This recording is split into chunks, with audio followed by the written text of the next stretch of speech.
तो हेलो दोस्तों, आपका स्वागत है मस्ती क्लासेज बाई प्रियांशु में। तो आज हम लोग देखने जा रहे हैं क्लास 10th का हिंदी। जो है आपका हिंदी का दो भाग है, एगो होता है गुधली और एगो है आपका वर्णिका। तो वर्णिका का जो पहिलका चैप्टर है दही वाला मगमा, उसका कुछ हम लोग महत्वपूर्ण ऑब्जेक्टिव प्रश्न को देखने जा रहे हैं। तो बिना देरी के इस वीडियो को शुरू करते हैं। तो देखिए, पहिलका प्रश्न कहता है कि दही वाला मगमा पाठ के लेखक कौन है। तो दही वाला मगमा जो पाठ है इसके लेखक है श्रीनिवास। ऑप्शन नंबर ए हो जाएगा। ठीक है। दूसरा नंबर सवाल है कि मगमा किस भाषा की कहानी है। तो जो मगमा है यह एक कन्नड़ भाषा की कहानी है। ऑप्शन नंबर डी हो जाएगा। ठीक है। तीसरा नंबर प्रश्न कहता है कि दही वाली मगमा किस भाषा से अनुदित कहानी है। देखिए, क्वेश्चन को घुमा रहा है। तो दही वाली मगमा जो कहानी है वह किस भाषा से अनुदित है, तो आपका कन्नड़ ए ऑप्शन हो जाएगा। ठीक है। चौथा नंबर सवाल कहता है कि बी आर नारायण ने किस कहानी के अनुवाद किए हैं। तो जो बी आर नारायण है वो किस कहानी का अनुवाद किया है, तो दही वाले मगमा जो कहानी है इसका ऑप्शन नंबर बी हो जाएगा।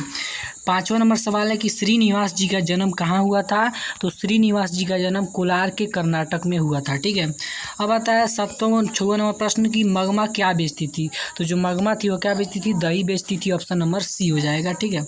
अगले नंबर सवाल कहता है कि मगमा कहाँ की रहने वाली थी। तो मगमा जो थी वो औलूर के पास किसी गांव की रहने वाली थी। अगर गांव का नाम पूछेगा तो वेंकटपुर हो जाएगा। ठीक है। आठवां नंबर सवाल कहता है कि औलूर के पास किसी गांव की रहने वाली इनमें से कौन सी थी। तो मगमा थी। ऑप्शन नंबर ए हो जाएगा। 9वां नंबर सवाल कहता है कि मगमा की बहू का नाम क्या था। तो जो मगमा की बहू थी उसका नाम क्या था जी, उसका नाम था नजम्मा। ऑप्शन नंबर ये हो जाएगा। ठीक है। अगले नंबर सवाल कहता है कि नजम्मा मगमा की कौन थी। जो नजम्मा थी वो मगमा की कौन थी, बहू थी। ऑप्शन नंबर सी हो जाएगा। अगला नंबर सवाल कहता है कि मगमा को किससे विवाद था। तो जो मगमा थी उसको विवाद था बहू से। ऑप्शन नंबर बी हो जाएगा। अगला नंबर सवाल कहता है कि अमराई का कुआं कहाँ था। तो अमराई का जो कुआं था वह रास्ते में था। ऑप्शन नंबर सी हो जाएगा। अगला नंबर सवाल कहता है कि दही वाली मगमा शीर्षक कहानी में रास्ते में क्या था। तो रास्ते में क्या था जी, तो रास्ते में आपका अमराई का कुआं था। ऑप्शन नंबर ए हो जाएगा। अगला नंबर सवाल कहता है कि रगम्पा था। तो रगम्पा कौन था जी, तो वह एक गाँव का जुआरी लड़का था। ऑप्शन नंबर ए हो जाएगा। अगले नंबर सवाल कहता है कि क्यों रे राक्षसी इस छोटे से बच्चे को क्यों पीट रही है, यह शब्द किसने कहा। तो यह कहा था मगमा ने। ऑप्शन नंबर ए हो जाएगा। ठीक है। 16वां नंबर सवाल कहता है कि मगमा मिठाई किसके लिए लेकर आती थी। जो मगमा थी वो मिठाई ले आती थी पोता के लिए। ऑप्शन नंबर ए हो जाएगा। ठीक है। 17वां नंबर सवाल है कि दही वाली मगमा शीर्षक पाठ में बहू ने सास से समझौता क्यों कर लिया। तो डर से कर लिया क्योंकि रेगम्पा उसके सारे पैसे को कर्ज में मांग रहा था। ठीक है। 18वां नंबर सवाल है कि घर वाले के रहते एक अच्छी साड़ी नसीब नहीं हुई, ऐसा शब्द किसने कहा था। तो यह मगम्मा ने कही थी। ऑप्शन नंबर ए हो जाएगा। ठीक है। 19वां नंबर सवाल है कि लड़का अगर कुछ उधम करता है तो उसे मना करने का हक मुझे नहीं है, यह शब्द किसने कहा था। तो यह शब्द कही थी नजम्मा ने। ऑप्शन नंबर सी मगमा की बहू ने कही थी। ठीक है।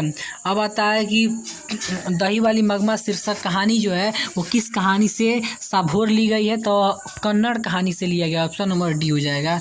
अब आता है अगला नंबर सवाल कि श्रीनिवास का पूरा नाम क्या है। तो आपका जो श्रीनिवास जी हैं उनका जो पूरा नाम है वो मास्ती वैकेंटस अलंकार है। मास्ती वैकेंटस अलंकार। अगला नंबर सवाल कहता है कि दही वाली मगमा कहानी का मुख्य पात्र कौन है। तो दही वाली जो कहानी है उसका मुख्य पात्र कौन है, आपका मगमा हो जाएगा। ऑप्शन नंबर बी हो जाएगा।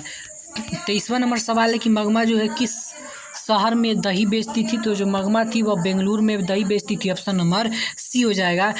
24वां नंबर सवाल है कि मगमा कहाँ की रहने वाली थी। तो मगमा जी थी वेंकटपुर की रहने वाली थी। ऑप्शन नंबर सी हो जाएगा। ठीक है।